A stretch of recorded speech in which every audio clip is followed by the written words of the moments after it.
देखिए, आपको बचपन से पढ़ाया जाता है, बताया जाता है, समझाया जाता है, दिखाया जाता है, पहचान कराया जाता है अपने फैमिली की, अपने ख़ानदान की, अपने रिश्तेदार की, जिसको आप दादा दादी, नाना नानी, चाचा चाची, मामा मामी, खाला खालू, भाई बहन,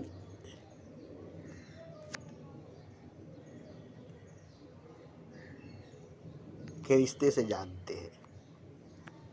ये हर घरों की बात है, इसमें मजहब धर्म समाज की बात नहीं है, घर घर की बात है, घरों की बात है। तो ये घरेलू जान पहचान, खून की, खूनी रिश्ते की जान पहचान। उसके बाद बाहर, घरों के बाहर, मोहल्ले में दोस्ती यारी, लड़ाई झगड़े, दुश्मनी, ये भी एक तरह की जान पहचान होती है। उसके बाद स्कूल में पढ़ने गए, किताबी जानकारी, किताबी मालूमात, और स्कूल में जो दोस्त यार थे उससे जान पहचान। फिर थोड़ी सी मजहब की, धर्म की, ग्रंथ शास्त्र की जान पहचान कराई गई। उसके बाद दुनियावी जान पहचान, सूरज की, चांद की, ज़मीन की, आसमान की, पेड़ पौधों की, झरने, अफसार, नदी, दरिया, समुंदर की, ये सब बाहर की जान पहचान है, बाहरी जान पहचान है, ज़ाहिरी जान पहचान है। और ये गलत जान पहचान है, जबकि ये सही जान पहचान है, जबकि ये सही जान पहचान है। मगर गलत जान पहचान इसलिए है कि कोई सही मानों में नहीं जानता, नहीं पहचानता। किसको? खुदा को। सिर्फ और सिर्फ खुदा को नहीं जानने की वजह से सारी जानकारी, सारी इन्फॉर्मेशन गलत हो जाती है। हमें भी ये सब जानकारियाँ थी, ये सब जान पहचान थी, हम भी जानते पहचानते थे। जो हमें बताई गई थी, पढ़ाई गई थी, समझाई गई थी, दिखाई गई थी, मजहबी जानकारी, समाजी जानकारी, घरेलू जानकारी, महल्ले वालों की जानकारी, फिल्मी हीरोइन की जानकारी, सभी जानकारियाँ हमारे अंदर थी। 6 क्लास पढ़े थे, किताबी जानकारी, किताबी मालूमात, ये सब बचपन में 10-12 बरस में इतनी सारी जानकारियाँ हासिल हो चुकी थी। मगर सही मानों में जानकारी कब हुई? जब हम 21 साल के हुए। तो अब यहाँ से जो जानकारी शुरू हुई, जो जानना शुरू हुआ, वो किताबी नहीं थी, वो रिश्तेदारी वाली नहीं थी, वो मजहबी, वो समाजी, वो घरेलू, वो सरहदी जान पहचान नहीं थी। यहाँ से जो जानकारी शुरू हुई, जो जानना शुरू हुआ, ये बड़ी गहरी जानकारी हुई। खैर, जानते जानते हम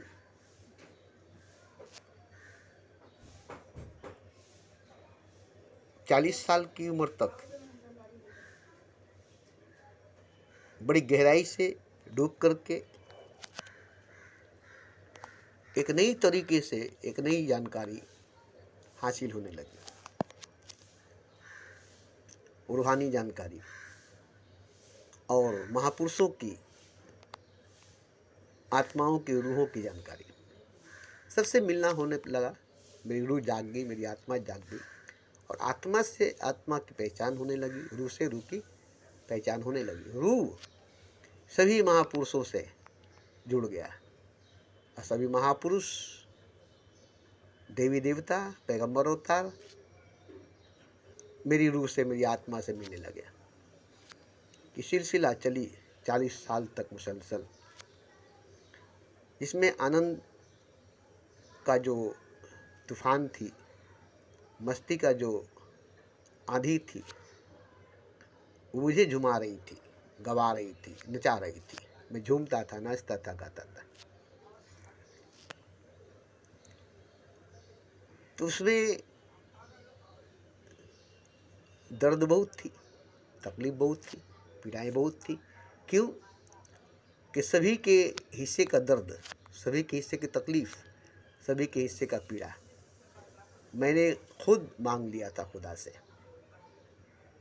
कि जितने दुनिया में, जहान में, इंसान में दुख, दर्द, तकलीफ़ें, बेचैनी, परेशानियाँ, टेंशन है, वो सब सिर्फ हमें दे दिया जाए। और हमारी जितनी खुशियाँ हैं, जितनी मौज मस्तियाँ हैं, ये सब बांट दिया जाए पूरे संसार में। उस वक्त मेरी उम्र 21 साल की थी और यही दुआ मैं नमाज में, सजदे में हाथ उठाकर खुदा से बार बार मांगता था, बार बार मांगता था। सबके लिए, पूरे ब्रह्मांड, पूरे कायनात के लिए, एक मुल्क के लिए नहीं, एक कौम के लिए नहीं, बल्कि पूरे ब्रह्मांड, पूरे कायनात, मतलब खुदा की बनाई हुई जितने मखलूक़ात, सारी मखलूक़ात के लिए दुआ मांगता था। दुआ कबूल हुई और उस दिन से मुझे सभी तरफ से दुख, दर्द, तकलीफ़, बेचैनी, परेशानी की आंधियाँ, तूफ़ान, सैलाब आने लगी। ये तो मेरी मांगी थी, मैंने मांगा था। ये मेरी अपनी ज़ुबान से, रूह से, गहराई से निकली हुई दुआ थी, कबूल हो गई। अब हम क्या जानते थे कि हमें इतनी सहनी पड़ेगी, इतनी बर्दाश्त करनी पड़ेगी। इसे तो हम अनजान थे आने वाले कल से। खैर, आने लगी तूफ़ान, आंधी, सैलाब, क़यामत, कदम कदम पर मौत। बड़ी तकलीफ़ हुई और ये मेरी अपनी रूह की मांग थी, ये मेरी अपनी दिल की मांग थी। जितने जख्म मिलेंगे, जितने दर्द मिलेंगे, जितने पत्थर मिलेंगे, जितनी तकलीफ़ें मिलेगी, ये सब एक दिन खजाना बन जाएगी। मोहब्बत का वादा था, प्रेम का, इश्क का वादा था कि जितनी मिल रही गालियाँ, जितनी मिल रही तोहमतें, इल्ज़ामात, जितने मिल रहे कांटे, जितने मिल रहे दर्द, तकलीफ़, बेचैनी, परेशानियाँ, सब इसे तुम ले लो। मैं हूँ ना, ले लो। मैं इसको खजानों में तब्दील कर दूंगा, खुशियों में तब्दील कर दूंगा, शक्ति, पावर, ऊर्जा में बदल दूंगा। और ये सच करके दिखाया मोहब्बत ने, प्रेम ने, इश्क ने, जो मेरे अंदर थी। बाहर से नहीं, कोई गुरु नहीं था, कोई मुर्शिद नहीं था, कोई रहबर, कोई रहनुमा नहीं था। मेरे भीतर मेरी मोहब्बत, मेरा इश्क, मेरा प्रेम था। और उसने ऐसा ही किया जैसे एक घोड़े को एक कुएं में गिर गया था और घोड़ा बूढ़ा हो चुका था, चीखने लगा, चिल्लाने लगा। अब उस कुएं के अंदर से घोड़े को निकालना नामुमकिन था। तो गांव के लोगों को बुला कर कहा, देखो ये चीखते चिल्लाते तो मर ही जाएगा, तो इसको मुक्ति देने के लिए हम लोग एक काम करें, किसे दफन कर दें। आखिर बूढ़ा हो चुका है, आज नहीं तो कल इसे दफन करना ही पड़ता। तो सभी गांव के लोग मिट्टी काट काट कर उस कुएं के अंदर डालने लगे, उसे दबाकर मारने के लिए, उसे दफन करने के लिए, वो भी हमेशा हमेशा के लिए। और जितने गांव के लोग थे सभी मिट्टी काट काट करके डालते चले गए, काट काट कर डालते चले गए। सुबह से शाम तक मिट्टी काट कर कुएं के अंदर डालते चले गए, कुएं को भरने के लिए। ठीक है, सूखा कुआं था, बेकार कुआं था, इसलिए उसमें पानी नहीं थी। अब वो साँझ होते होते, शाम होते होते घोड़ा निकल कर बाहर खड़ा है। ये उन लोगों को पता नहीं था। डालने की धुन में, मिट्टी फेंकने की धुन में इतने मसरूफ थे, इतने मसरूफ थे कि घोड़ा बाहर निकल कर खड़ा हो गया और इन लोगों को पता नहीं चला। अब ये लोग बोले ये कौन सा चमत्कार हो गया, ये कौन सी जादू हो गई, ये कौन सा करिश्मा हो गया, ये कौन सा करामात हो गई। अरे यार, घोड़े को हम लोग दफन कर रहे थे और घोड़ा बाहर निकल कर खड़ा है।